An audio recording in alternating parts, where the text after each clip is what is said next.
Salut à toi peuple du Rhum, bienvenue sur la chaîne du bar de l'ours. L'ours c'est moi et le bar, il est derrière. On se retrouve aujourd'hui pour une nouvelle vidéo de dégustation avec un produit qui nous vient directement de chez Biel. Biel, Guadeloupe, Marie-Galante. Vous savez que j'aime beaucoup et celui-ci n'était pas prévu au programme, il est arrivé dans mes filets et je me suis dit il faut le faire parce que bon Dieu que c'est bon. Pour résumer, voilà où on en est aujourd'hui et voilà pourquoi on le fait maintenant. Donc on est sur un Biel, le Premium Ambré, donc c'est considéré comme un ambré, c'est pas un vieux, c'est pas un VSOP.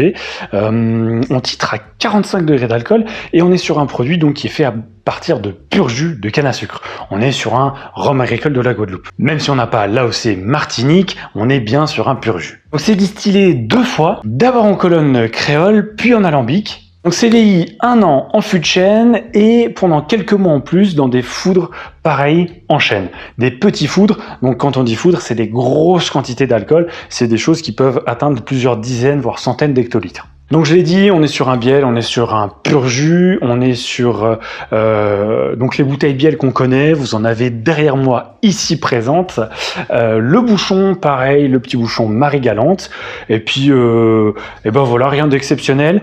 Toujours cette jolie étiquette qui ressemble aussi à l'étiquette qu'on peut avoir sur le premium, sur certains millésimes, certaines carafes, qui fonctionnent toujours très bien, qui nous permet de reconnaître Biel, qu'on retrouve aussi des fois sur leur rhum blanc. Donc ces produits distillés et embouteillés, bien entendu, à la distillerie Biel à Marie-Galante. Donc on est sur un ambré, souvent ce qu'on trouve dans ces eaux-là, c'est les ambrés et les élevés sous bois, puisqu'on est sur des choses qui ont moins de 3 ans de vieillissement. Là on est sur 1 an et quelques. Globalement, il y a par exemple le HSE élevé sous bois qui lui est 18 mois plus quelques mois supplémentaires, donc on est pareil, on est entre 12 et 18 mois de vieillissement. On est sur des choses où on n'est pas encore sur des VO, pas encore sur des vieux, puisque normalement pour avoir un rhum théoriquement vieux VO, pour avoir l'appellation notamment en AOC Martinique, il faut avoir minimum 3 ans. Donc là on est sur cette catégorie qui jongle entre des choses assez jeunes, mais qu'on va laisser quand même vieillir entre 12, 18, 20 mois, quelque chose comme ça, et qui font partie de cette catégorie des rhums ambrés ou élevés sous bois.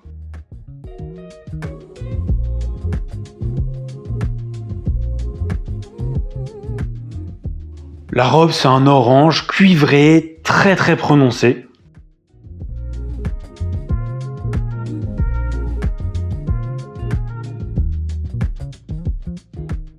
En termes de nez, c'est très très doux, c'est impressionnant pour quelque chose qui est à 45 degrés et qui est a priori du pur jus, donc souvent ça peut venir pourtant t'agresser un petit peu le nez, avoir des profils très secs. Là pour le coup c'est hyper chaleureux. On a tout de suite cette caractéristique presque guadeloupéenne, sucrosité de la canne, le soleil, on sent vraiment où est-ce qu'on va avec cette dégustation. Il y a une belle intensité, il y a une espèce de côté presque un peu moelleux, il y a du poivre, il y a des fruits exotiques.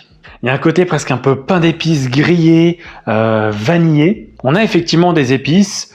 On a le côté Guadeloupe qui vient des fois sur la poire caramélisée, le dessert avec des pommes, côté vraiment caramélisé, presque vraiment ce sucre chaud en fait. Et en même temps, on a un côté où on sent qu'on a vraiment du pur jus, on sent qu'on a du jus de canne qui est présent, on a vraiment de la canne à sucre présente. Mais elle est vraiment arrondie, c'est impressionnant, ça me fait un tout petit peu penser à la première cuvée que j'avais fait avec mon HSE, justement avec le élevé sous bois, qui avait eu le Mont Basillac avant, qui avait été excessivement arrondi. Là, on a un côté très très arrondi, dessert effectivement presque un peu raisin caramélisé. Il y a un boisé, mais le boisé est relativement discret, très très bien intégré là-dedans, une belle stature, un petit peu, on sent qu'il claque un peu le bois, mais vraiment très bien mis dedans, quoi. Il est très très bien dans ce nez, ils se font super bien, et peut-être que c'est lui-même qui permet d'arrondir un petit peu les angles, d'avoir ce côté peut-être un petit peu vanillé. On a vraiment un côté, on a vraiment ce côté banane flambée, poire caramélisée, vraiment très présent.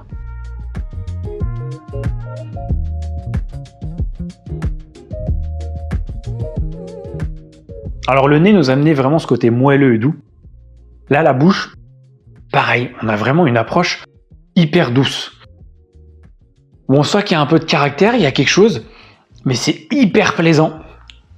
J'avais dit que le nez était intense. Et là, pareil, on a une belle intensité. Mais paf, on sent que ce côté moelleux, on a quand même le pur jus qui est là, à un profil sec. On revient quand même sur un type agricole. On sent qu'on est sur un agricole hyper généreux, hyper chaleureux, extrêmement vraiment arrondi. On a le côté fruité et on a vraiment un côté caramélisé dessert. On a cette canne à sucre, comme je le dis, guadeloupéenne. Souvent, c'est cette caractéristique que je retrouve dans les cannes guadeloupéennes. Pas toujours, mais dans ceux que j'aime bien en tout cas, c'est ce côté ensoleillé vraiment. Ce côté gorgé de soleil en fait. En fait, c'est marrant parce qu'on pourrait presque penser qu'on est sur un espèce de blend agricole mélasse parce qu'on a ce côté légèrement fraîcheur, un petit peu réglisse. Et on aurait ce mariage entre les deux avec c'est quand même ce profil assez sec et ce moelleux de canne, ce moelleux de fruits, ce moelleux caramélisé. Avec le bois, qui est plutôt fin là-dedans, plutôt subtil. En fait, on a une vraie rondeur guadeloupéenne, quoi. Et en même temps, on a quand même cette stature un peu agricole, côté un peu sec, un peu vif, légèrement poivré. Et on sent qu'on est sur quelque chose qui est jeune, mais qui est jeune avec une bonne maturité. Ça me rappelle un peu le Biel YQM 3 ans, où on disait, bah ouais, c'est quelque chose qui est super jeune. Et en même temps, eh ben finalement, c'est un adolescent, mais qui est déjà mature, tu vois. C'est quelque chose qui a déjà réussi à se trouver, à avoir une vraie trame, un bel équilibre. Et ça, c'est super plaisant. Le YQM, j'avais dit que c'était un 3 ans, pardon, c'est un 6 ans, c'est celui d'Excellence Rome dont je parle. Et je trouve qu'il y a vraiment ce petit côté-là. Le côté assez fougueux, quand même, qui permet d'avoir un caractère et en même temps qui est déjà bien posé, qui est déjà vraiment quelque chose de trempé, qui se cherche pas en fait, qui s'est déjà trouvé et qui s'exprime bien et pleinement. Vous le sentez, c'est quelque chose qui me plaît et c'est pour ça que j'ai eu envie de le faire aujourd'hui, tout de suite, alors qu'on avait plein de trucs de prévus déjà sur la chaîne.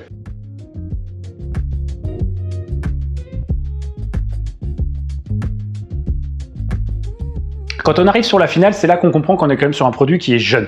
On sent que on a un côté un tout petit peu vert. Et on arrive sur quelque chose qui nous amène des agrumes avec ce côté un tout petit peu acide. Et du coup, la finale, elle est un petit peu moins en adéquation avec la bouche et avec le nez. En fait, on a un côté presque un peu vraiment la canne, le jus de canne frais. On a la petite touche d'épices qui est toujours présente dans cette finale, qui est plutôt longue, mine de rien, qui reste relativement longtemps en bouche, qui a une belle petite fraîcheur, mais qui va s'estomper quand même, voilà. On va pas rester des heures avec quelque chose, on est sur une longueur moyenne plus. On a le côté un peu boisé, qui est présent aussi. Du coup, le boisé que je disais qui était un petit peu rêche, effectivement, presque là, il serait presque un peu vert. Et en même temps, on reste quand même sur un côté un petit peu gourmandise.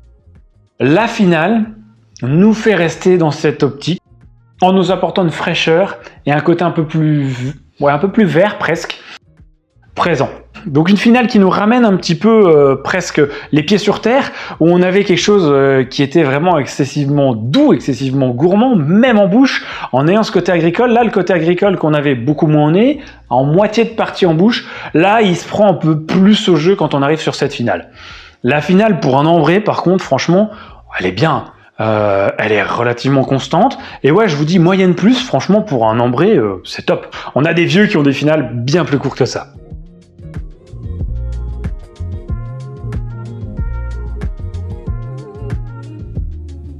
Alors on en arrive au moment où on va parler du prix. On est sur un ambré. Généralement, un ambré, quand tu vas au supermarché, tu le trouves entre 25 et 35 euros dans ces eaux-là. Là, ici, on est sur un ambré qui tu peux trouver aux alentours de 55 euros. Là, il était à 52 euros, même je crois, en grande surface. Et qui peut monter jusqu'à 65, 66, 67 euros, même carrément chez les cavistes. Donc on va pas se le cacher, là pour le coup on est sur un vrai prix, on est sur quelque chose qui est conséquent, où tu peux déjà avoir un VO ou un VSOP sur d'autres gammes. Après en termes de trame, on est beaucoup plus sur un vieux qu'un ambré, honnêtement. Tu me le fais goûter comme ça à l'aveugle, je pense vraiment pas que je vais dire que c'est un type ambré, paille, élevé sous bois. Je pense que j'aurais vraiment plus tendance à dire, ouais, on est entre un VO et un VSOP. Parce qu'on a le côté un petit peu relativement jeune, mais avec déjà quelque chose de vieilli, de travaillé dedans. À ce prix-là, par exemple, tu as un VO chez Karukera, alors qui fait très bien le boulot, mais qui pour moi ne le vaut pas celui-ci en termes vraiment de dégustation pure. T'as un XO aussi chez Damoiseau pour ce prix-là, mais là, c'est pareil, pour moi, le XO de chez Damoiseau, t'es vraiment dans un autre registre. T'es très très loin de l'agricole et t'es vraiment effectivement sur le côté mélasse, où on garde quand même cette trame canne à sucre, cette trame boisée. Bon, là, on est vraiment sur un délire plus haut, plus délicat, plus travaillé, je trouve. T'as vraiment moins de caractère, c'est loin vraiment d'être aussi bien équilibré que cette ambré premium de chez Biel. Clairement, on est loin en fait de cette étiquette ambré quand on arrive là-dessus. Comme on peut trouver, je vous disais, entre 25 et 30 euros, par exemple, le Trois Rivières ambré. On est très loin quand on a un produit comme ça entre les mains et qu'on le compare à d'autres. On est un petit peu sur la philosophie Naisson en fait, où par exemple on a eu des VSOP avec des prix plus du double, voire du triple de ce qu'on peut trouver sur des VSOP de gamme classique. Et en même temps, ils peuvent se permettre de le faire parce que du coup, ce qu'il y a en bouteille, c'est super bien maîtrisé, c'est très équilibré, et c'est super agréable à boire quoi. Et en même temps, on se fait pas chier, on a du caractère, on a quelque chose. Les 45 degrés, tiens, j'en ai pas trop parlé, ils sont super bien, on est au-dessus de 43, c'est top, c'est bien, ça te permet d'avoir quelque chose, d'avoir une consistance quand tu le bois et d'avoir vraiment quelque chose dans le palais qui t'exprime, ça permet d'exprimer vraiment quelque chose. C'est un poil cher pour sa simplicité, mais en même temps ça fonctionne super bien et on a cette patte Biel dedans, cet ADN. C'est un plaisir simple mais efficace en direct de Guadeloupe. En gros, un profil agricole un peu doux et charmeur. Donc en termes de notes, moi j'étais vraiment sur un 7 sur 10 en me disant ouais, c'est vraiment trop cher, je peux pas aller au-dessus parce que je tiens vraiment compte du rapport qualité-prix sur la chaîne. Mais honnêtement, quand t'as un truc comme ça, qu'on dit que c'est un ambré, ouais non, t'es obligé de dire que tu mets plus que 7. Alors oui, on est cher, oui, mais là pour le coup, l'argent que je mettrais dans celui-là, franchement, je trouve qu'il est bien investi. Parce que là, t'es vraiment sur un ambré premium, comme ils me le disent, et vraiment avec quelque chose qui te donne vraiment un plaisir de dégustation qui est top. Donc, 8 sur 10 pour ce Biel ambré premium. Allez, on termine là-dessus. Merci à toi, Peuple du Rhum, d'avoir visionné cette vidéo. N'hésite pas, comme d'habitude, à commenter, partager, liker, à venir sur le compte Instagram, la page Facebook, à actionner la petite cloche si tu es abonné à la chaîne. Si tu ne l'es pas, abonne-toi. Ça ne mange pas de pain, ça ne boit pas de rhum, heureusement, pour l'instant. L'ours ne vient pas chez toi vider ton bar. Moi, je vous dis à très vite, notamment en physique, au Rhum Society, le 19 et le 20 juin prochain. Y a plein de choses, plein d'autres trucs qui vont arriver sur la chaîne. Et puis comme d'habitude, n'oubliez pas plus haut que le rhum. Et pas plus haut que le Biel.